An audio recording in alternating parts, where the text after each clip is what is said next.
الحمد لله نحمده ونستعينه ونستغفره ونؤمن به ونتوكل عليه ونعوذ بالله من شرور أنفسنا ومن سيئات أعمالنا من يهده الله فلا مضل له ومن يضلله فلا هادي له ونشهد أن لا إله إلا الله وحده لا شريك له ونشهد أن سيدنا وسندنا ونبينا ومولانا محمدا عبده ورسوله أما بعد فأعوذ بالله من الشيطان الرجيم بسم الله الرحمن الرحيم إن الحسنات يذهبن السيئات وقال النبي صلى الله عليه وسلم اتقوا الله حيثما كنت وأتبع السيئة الحسنة تمحها وخالق الناس بخلق حسن أو كما قال النبي صلى الله عليه وسلم صدق الله العظيم وصدق رسوله النبي الكريم۔ معزز سامعین کرام، عزیز ساتھیوں، بزرگوں، دوستوں، میں نے جو آیت آپ حضرات کے سامنے پڑھی ہے، اسی طرح جو حدیث نبی رحمت صلی اللہ علیہ وسلم کی آپ حضرات کے سامنے میں نے پڑھی ہے، اس کی روشنی میں کچھ باتیں آپ حضرات کے سامنے رکھنے کی کوشش کروں گا۔ اللہ رب العزت ارشاد فرماتے ہیں کہ ان الحسنات یذہبن السیئات، یہ ایک اصول ہے، نیکیاں گناہوں کو دھو دیتی ہیں، اور اسی طرح گناہ نیکیوں کو دھو دیتے ہیں۔ بندے سے کوئی گناہ ہوتا ہے تو وہ گناہ نیکیوں کو مٹا دیتے ہیں، اور بندہ نیکیاں کرتا ہے تو یہ نیکیاں اس کے گناہوں کو مٹا دیتی ہیں۔ میں نے جو حدیث نبی رحمت صلی اللہ علیہ وسلم کی آپ حضرات کے سامنے پیش کی ہے، ویسے تو نبی رحمت صلی اللہ علیہ وسلم کے جتنے ارشادات ہوتے ہیں نہایت ہی جامع ہوتے ہیں، مختصر جملوں میں ایک لمبا مضمون اس میں چھپا ہوا ہوتا ہے۔ آپ کو جوامع الکلم دیے گئے ہیں، یہ نبی رحمت صلی اللہ علیہ وسلم کا معجزہ ہے، چھوٹے جملوں میں بڑی بڑی باتیں، اور ایسی باتیں کہ اس کی تشریح اگر کی جائے تو کئی کتابوں کی شکل میں اس کی تشریح وجود میں آئے، ایسا نبی رحمت صلی اللہ علیہ وسلم کا کلام ہوتا ہے۔ حضرت ابو ذر غفاری رضی اللہ تعالیٰ عنہ ارشاد فرماتے ہیں، نبی رحمت صلی اللہ علیہ وسلم نے مجھ سے 3 باتوں کی وصیت کی۔ 3 باتیں نبی رحمت صلی اللہ علیہ وسلم نے حضرت ابو ذر غفاری رضی اللہ تعالیٰ عنہ کے سامنے بیان کی، 3 وصیتیں ان سے کی۔ پہلی بات جو آپ نے بیان فرمائی وہ یہ بیان فرمائی، اتق اللہ حیثما کنت، تم جہاں بھی رہو اللہ سے ڈرو، جہاں بھی رہو اللہ سے ڈرو، چونکہ بندہ جہاں بھی ہوتا ہے اس کے ساتھ میں اللہ رب العزت ہوتے ہیں۔ وَهُوَ مَعَكُمْ أَيْنَمَا كُنْتُمْ، اللہ تعالیٰ تمہارے ساتھ ہے تم جہاں کہیں ہو۔ مَا يَكُونُ مِن نَجْوَى مِن ثَلَاثَةٍ إِلَّا هُوَ رَابِعُهُمْ وَلَا خَمْسَةٍ إِلَّا هُوَ سَادِسُهُمْ وَلَا أَدْنَىٰ مِن ذَلِكَ وَلَا أَكْثَرَ إِلَّا هُوَ مَعَهُمْ أَيْنَمَا كَانُوا۔ قرآن کریم کہتا ہے 3 آدمی آپس میں کچھ سرگوشی کر رہے ہوں، کان میں کچھ باتیں کر رہے ہوں، چپکے باتیں کر رہے ہوں، چوتھے اللہ رب العزت ان کے ساتھ ہوتے ہیں۔ 4 آدمی مل کے آپس میں چپکے کچھ باتیں کر رہے ہوں، 5ویں اللہ تعالیٰ ان کے ساتھ ہوتے ہیں۔ اس سے زیادہ تعداد میں یا اس سے کم تعداد میں کتنے بھی لوگ آپس میں مل کے چپکے سے گفتگو کر رہے ہوں تو ان کے ساتھ اللہ رب العزت موجود ہوتے ہیں۔ بندہ جہاں بھی ہو اللہ تعالیٰ اس کے ساتھ ہے۔ نحن اقرب الیہ من حبل الورید، اللہ تعالیٰ کہہ رہے ہیں کہ ہم تمہاری شہرک سے بھی زیادہ تم سے قریب ہیں، تمہاری شہرک سے بھی زیادہ تم سے قریب ہے۔ ایک موقع پہ اللہ تعالیٰ ارشاد فرماتے ہیں، الم یعلم بان اللہ یرا، کیا وہ کافر یہ نہیں سمجھتا کہ ہم اس کو دیکھ رہے ہیں؟ اللہ تعالیٰ سارے بندوں کو دیکھ رہے ہیں، ہمارے جتنے افعال ہیں، جتنے اعمال ہیں، جو کچھ ہماری حرکتیں ہیں، جو کچھ ہمارے کرتوت ہیں، وہ سب کے سب اللہ تعالیٰ کے سامنے ہیں، سب کے سب اللہ کے سامنے ہیں۔ اللہ تعالیٰ دیکھ رہے ہیں، جو کچھ ہم کہتے ہیں اس کو اللہ تعالیٰ سنتے ہیں، جو کچھ ہم کرتے ہیں اس کو اللہ تعالیٰ دیکھتے ہیں۔ اللہ تعالیٰ ہمارے سینوں کے رازوں تک سے واقف ہے، جو کچھ ہمارے اپنے دلوں میں چھپا ہوا ہے، ہم نے چھپایا ہوا ہے، وہ سب کا سب اللہ رب العزت جانتے ہیں۔ ان کا علم تو ایسا ہے، جو کچھ ہو چکا اس کا بھی ان کو علم ہے، جو ہو رہا ہے اس کا بھی ان کو علم ہے، جو ہونے والا ہے اس کا بھی ان کو علم ہے، اور جو ابھی تک نہیں ہوا، جو بعد میں ہونے والا ہے وہ کیسے ہوگا اس کا بھی ان کو علم ہے۔ ان کا علم ایسا ہے، ساری چیزوں کے وہ جاننے والے ہیں۔ اور بندہ تنہائی میں رہے یا مجمع میں رہے، بندہ جہاں بھی ہو اللہ تعالیٰ اس کے ساتھ میں ہوتے ہیں۔ اس لیے بندے کو یہ کوشش کرنی چاہیے کہ اپنی خلوتوں کو، اپنی تنہائیوں کو اللہ کی نافرمانیوں سے، گناہوں سے پاک گزارنے کی کوشش کرے۔ عام طور پہ جلوتوں میں، یعنی مجمعوں میں، محفلوں میں، لوگوں میں، مجلسوں میں تو بندہ اپنے آپ کو گناہوں سے بچا لیتا ہے، لیکن تنہائی میں جب جاتا ہے تو شیطان اس کے اوپر سوار ہو جاتا ہے، اور انسان ہونے کے ناطے اس سے گناہ سرزد ہو جاتے ہیں۔ یہ کوشش ہونی چاہیے کہ ہم اپنی تنہائیوں کو پاک سے پاک بنانے کی کوشش کریں، اللہ سے شرم کریں اور اللہ سے حیا کریں، اللہ کی نافرمانی سے اپنے آپ کو بچانے کی پوری کوشش کریں۔ یہ نبی رحمت صلی اللہ علیہ وسلم نے حضرت ابو ذر رضی اللہ تعالیٰ عنہ کو وصیت فرمائی اور ارشاد فرمایا، اتق اللہ حیث ما کنتا، تم جہاں بھی رہو اللہ سے ڈرو، تنہائیوں میں رہو، محفلوں میں رہو، مجلسوں میں رہو، مجمعوں میں رہو، اکیلے میں رہو، اللہ سے ڈرو، چونکہ اللہ تعالیٰ تمہارے ساتھ ہے، اللہ تعالیٰ تمہارے ساتھ ہے۔ یہ کیسی نصیحت ہے جو نبی رحمت صلی اللہ علیہ وسلم فرما رہے ہیں۔ بندہ اگر اس ایک نصیحت پہ عمل کر لے تو اس کی زندگی میں کتنا سدھار آ جائے اور اس کی زندگی میں کتنی تبدیلی آ جائے۔ اور تقوی کے بارے میں حضرت عمر ابن عبدالعزیز رحمۃ اللہ علیہ یہ کہتے ہیں، تقوی کیا ہے؟ انہوں نے کہا کہ تقوی راتوں کو اللہ کے سامنے کھڑے ہونے اور دن کو روزہ رکھنے اور رات اور دن میں اچھے برے کام کرنے کا نام نہیں ہے، بلکہ تقوی نام ہے سارے فرائض کو ادا کرنے کا اور سارے حرام کاموں سے اپنے آپ کو بچانے کا۔ جتنے فرائض ہیں جو اللہ تعالیٰ نے بندوں پر فرض کیے ہیں ان سب کو کرنا، اور جتنی حرام چیزیں ہیں جس سے بچنا ضروری ہے ان ساری چیزوں سے اپنے آپ کو بچانا، یہ تقوی ہے۔ تو سارے فرائض کو ادا کرنا، سارے حرام سے اپنے آپ کو بچانا، یہ تقوی ہے۔ اسی طرح حضرت سیدنا علی رضی اللہ تعالیٰ عنہ سے پوچھا گیا کہ بھئی تقوی کیا چیز ہے؟ تو پوچھنے پر انہوں نے بتایا کہ تقوی کیا چیز ہے؟ تو انہوں نے کہا هو الخوف من الجلیل، انہوں نے کہا تقوی اللہ سے ڈرنے کا نام ہے، الخوف من الجلیل، اللہ سے ڈرنے کا نام تقوی ہے۔ اس کے بعد انہوں نے کہا والعمل بالتنزیل، قرآن پہ عمل کرنے کا نام تقوی ہے۔ اللہ سے ڈرنے کا نام تقوی ہے، والعمل بالتنزیل، قرآن پہ عمل کرنے کا نام تقوی ہے، والرضا بالقلیل، تھوڑے پر راضی ہونے کا نام تقوی ہے۔ جو کچھ بھی بندے کو مل جائے، مال دولت جتنا بھی ملا ہوا ہے، اسی پہ قناعت کرے، اسی پہ راضی اللہ سے ہو جائے، چونکہ جو بندہ اللہ سے تھوڑے رزق پہ راضی ہو جاتا ہے اللہ تعالیٰ اس سے تھوڑے عمل پہ راضی ہو جاتے ہیں، تھوڑے عمل پہ راضی ہو جاتے ہیں۔ تو والرضا بالقلیل، جو کچھ بندے کو ملا ہوا ہے اس کے اوپر بندہ راضی ہو جائے، والاستعداد لیوم الرحیل، اور انہوں نے کہا آخرت کی تیاری کرنا، یہ تقوی ہے۔ الخوف من الجلیل، اللہ سے ڈرنے کا نام تقوی ہے، والعمل بالتنزیل، قرآن پر عمل کرنے کا نام تقوی ہے، والرضا بالقلیل، تھوڑے پر راضی ہو جانے کا نام تقوی ہے، والاستعداد لیوم الرحیل، اور آخرت کے لیے تیاری کرنے کا نام تقوی ہے۔ تو یہ تقوی کی کتنی بہترین تعریف حضرت سیدنا علی رضی اللہ تعالیٰ عنہ نے بیان فرمائی۔ اسی طرح حضرت ثوبان رضی اللہ تعالیٰ عنہ یہ کہتے ہیں کہ نبی رحمت صلی اللہ علیہ وسلم نے ارشاد فرمایا، بہت سے لوگ ایسے ہوں گے جو کل قیامت کے دن تہامہ پہاڑ کے مانند اعمال لے کے آئیں گے، نیکیاں لے کے آئیں گے، لیکن اللہ تعالیٰ ان کی نیکیوں کو بے وقعت کر دیں گے، ان کی نیکیوں کی کوئی حیثیت نہیں ہوگی، اور وہ نیکیاں ان کو جہنم سے بچا نہیں سکے گی۔ تہامہ پہاڑ کے مانند نیکیاں لے کے آئیں گے، لیکن اللہ تعالیٰ ان کی نیکیوں کو بے وقعت کر دیں گے، ان کی کوئی حیثیت نہیں ہوگی، اور وہ نیکیاں ان کو جہنم سے بچا نہیں سکے گی۔ تو صحابہ کرام نے ارشاد فرمایا کہ اللہ کے رسول وہ کون لوگ ہیں، ذرا ان کے اوصاف تو بتا دیجئے، وہ کون لوگ ہیں ذرا ان کے اوصاف تو بتا دیجئے۔ تو نبی رحمت صلی اللہ علیہ وسلم نے ارشاد فرمایا، وہ تمہارے جیسے لوگ ہوں گے، راتوں کو عبادت کرنے والے، راتوں کو قیام کرنے والے،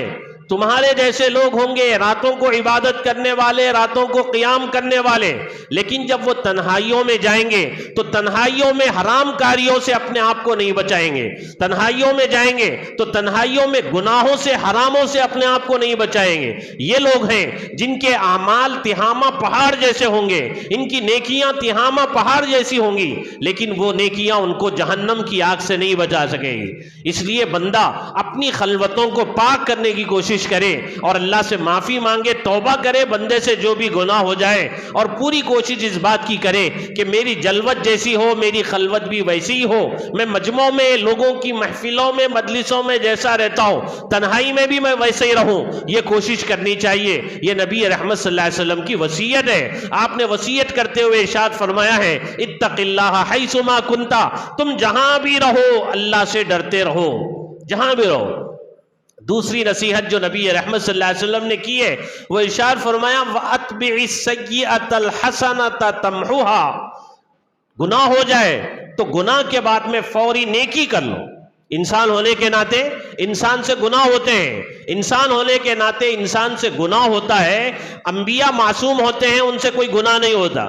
انبیاء معصوم ہوتے ہیں، ان سے کوئی گناہ نہیں ہوتا۔ جو اولیاء کرام ہوتے ہیں وہ محفوظ ہوتے ہیں، وہ بھی انسان ہوتے ہیں، انسان ہونے کے ناطے ان سے غلطی ہوتی ہے، لیکن غلطی ہونے کے بعد میں وہ اپنی غلطیوں پہ اصرار نہیں کرتے۔ وَلَمْ يُصِرُّوا عَلَى مَا فَعَلُوا، اپنے گناہوں پہ وہ اصرار نہیں کرتے ہیں، بلکہ غلطی ہو جاتی ہے تو جب تک رو کر گڑ گڑا کر توبہ کر کے معافی مانگ کے اپنے رب کو نہیں منا لیتے اس وقت تک وہ چین سے نہیں بیٹھتے،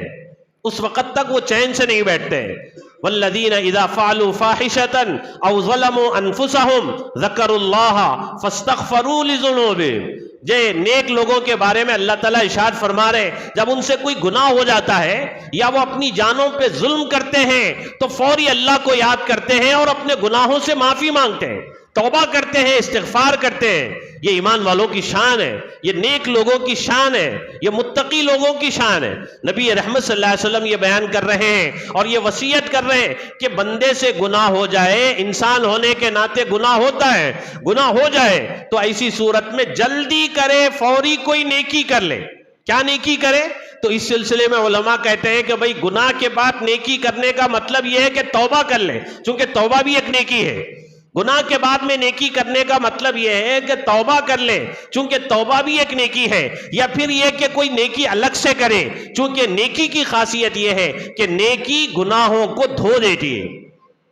جیسے بندے کے جسم پہ کوئی گندگی لگ جائے، کپڑے پہ کوئی گندگی لگ جائے، صابن لگا کے اس کو دھونے کی فکر ہوتی ہے، کوشش ہوتی ہے، دھبا لگ گیا ہے، گندگی لگ گئی ہے، کسی طریقے سے اس کو صاف کیا جائے، پاک کیا جائے، دھو دیا جائے، یہ کوشش بندہ کرتا ہے اپنے کپڑوں کو پاک کرنے کی، اپنے بدن کو پاک کرنے کی۔ لیکن جب بندہ گناہ کرتا ہے تو گناہ کی وجہ سے اس کا دل ناپاک ہو جاتا ہے، دل گندا ہو جاتا ہے، دل سیاہ ہو جاتا ہے اور کالا ہو جاتا ہے۔ اس کو دھونے کے لیے بندے کو توبہ کرنا پڑتا ہے۔ اللہ نے توبہ کا آپشن رکھا ہے، پچھلی امتوں کے لیے توبہ نہیں تھی، گناہ ہو گیا تو ان کی سزا یہ تھی، ان کی توبہ یہ تھی کہ ان کو قتل کر دیا جائے۔ اس امت محمدیہ پر کرم فرمایا گیا، رحم فرمایا گیا کہ انسان ہونے کے ناطے گناہ ہو جائے تو گناہ ہونے پر کیا کرے؟ گناہ ہونے پر نیکی کرے۔ نیکی کیا کرے؟ توبہ کرے، یا پھر کوئی نیکی کرے۔ نیکی کرنے کی وجہ سے اللہ تعالیٰ اس گناہ کو دھو دیں گے، اس گناہ کو اللہ رب العزت مٹا دیں گے۔ گناہ سے توبہ کرنے والا ایسا ہے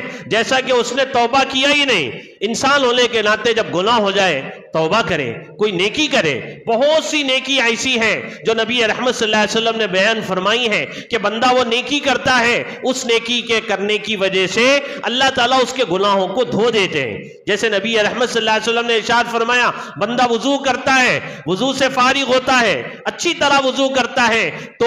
جسم کے جتنے اعضاء ہیں اس سے جو گناہ سرزد ہوئے ہیں وہ سارے کے سارے گناہوں کو اللہ تعالیٰ دھو دیتے ہیں، معاف کر دیتے ہیں۔ جو گناہ ہاتھ سے ہوئے وہ بھی دھل جاتے ہیں، جو گناہ پاؤں سے ہوئے وہ بھی دھل جاتے ہیں، جو گناہ زبان سے ہوئے وہ بھی دھل جاتے ہیں، اور جو گناہ آنکھوں سے ہوئے ہیں وہ گناہ بھی دھل جاتے ہیں۔ تو بندہ وضو کرے اور اچھی طرح سے وضو کرے تو اس عمل کی وجہ سے اللہ تعالیٰ اس کے گناہوں کو دھو دیتے ہیں، اللہ تعالیٰ اس کے گناہوں کو معاف کر دیتے ہیں۔ اس لیے بندہ وضو کرے تو اہتمام سے کرے، ایسا نہیں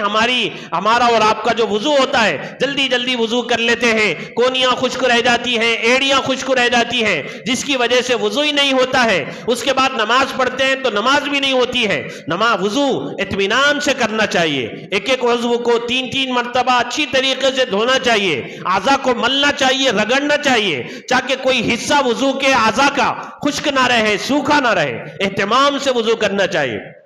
ایک موقع پر نبی رحمت صلی اللہ علیہ وسلم نے ارشاد فرمایا اولا يدلکم علی ما یمحو اللہ بہ الخطایا ویرفع بہ الدرجات، کیا میں ایسا عمل نہ بتاؤں تم کو کہ اس عمل کو کرو گے تو اللہ تعالیٰ تمہارے گناہوں کو معاف کریں گے اور تمہارے درجات کو بلند کریں گے؟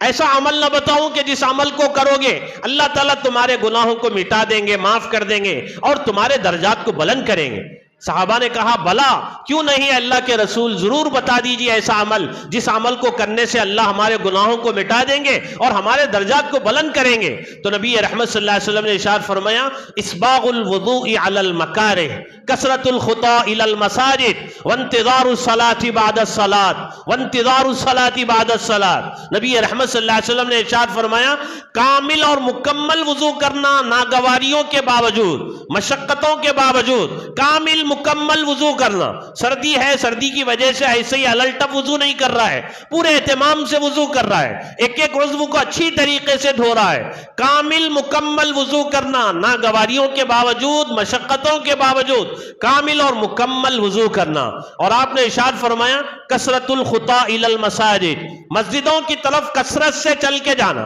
ایک نماز پڑھ لیے، دوسری نماز کے لیے مسجد آ رہے ہیں، پھر جا رہے ہیں، پھر تیسری نماز کے لیے مسجد آ رہے ہیں، بار بار مسجدوں کی طرف ہم اپنے قدم بڑھانا،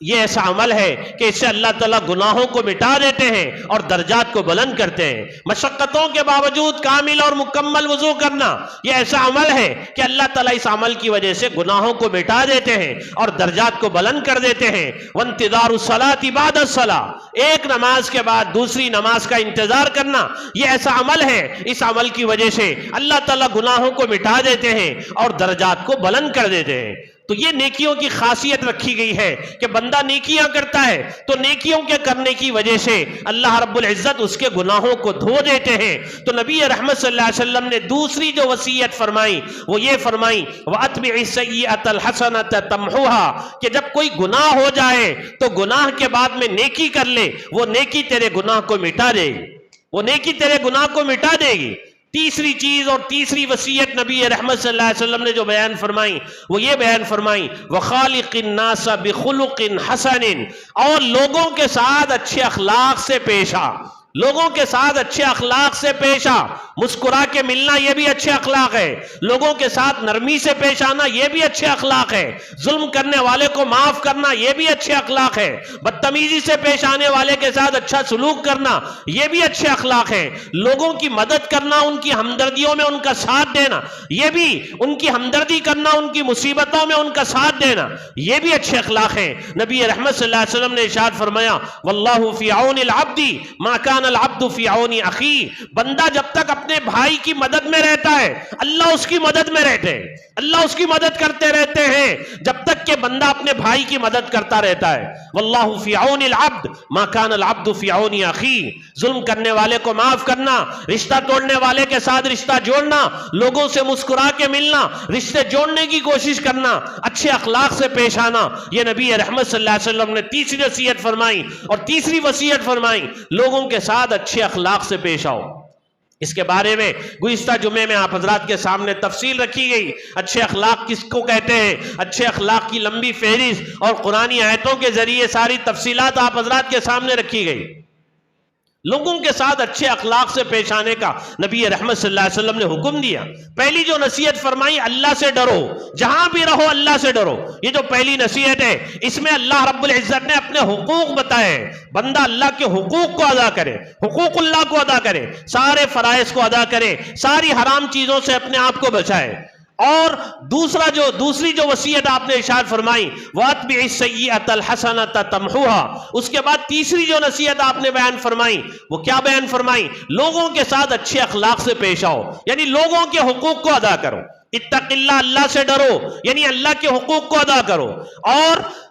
لوگوں کے ساتھ اچھے اخلاق سے پیش آؤ یعنی لوگوں کے حقوق کو ادا کرو۔ اب بندے اور اللہ کے درمیان کا جو کنیکشن اور تعلق ہے اس میں کمی آ جائے گناہ کی وجہ سے اور نافرمانیوں کی وجہ سے، تو ایسی صورت میں توبہ کر کے اس تعلق کو مضبوط کر لے۔ گناہ کرنے کی وجہ سے بندہ اللہ کی نظروں سے گر جاتا ہے، بندے اور اللہ کے درمیان کا جو تعلق ہے وہ کمزور ہو جاتا ہے۔ اب توبہ کر کے معافی مانگ کے اس تعلق کو مضبوط کر لے، تو اللہ کے حقوق کو ادا کرے، بندوں کے حقوق کو ادا کرے، اور اللہ اور بندے کے درمیان کے تعلق میں کمی آ جائے تو ایسی صورت میں توبہ کر کے معافی مانگ کے اس تعلق کو مضبوط کرنے کی کوشش کرے۔